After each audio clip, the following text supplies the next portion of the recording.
অনেক। জি স্যার। তুই বেতন দিছিস? জি স্যার। বসে পড়। মিঠুন, জি স্যার। তুই বেতন দিছিস? স্যার।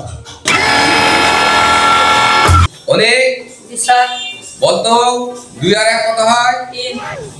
ধন্যবাদ, বস। মিঠুন, জি স্যার। বলতো 10 টাকা থেকে 2000 পয়সা বাদ দিলে কত হয়?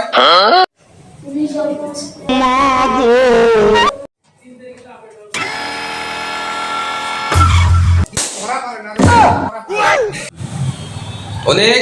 জি স্যার। বলতো জাতীয় ফুল কি? শাপলা। বসে পড়।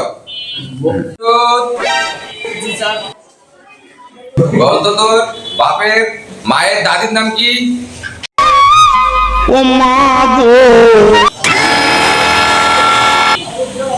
আরে রে।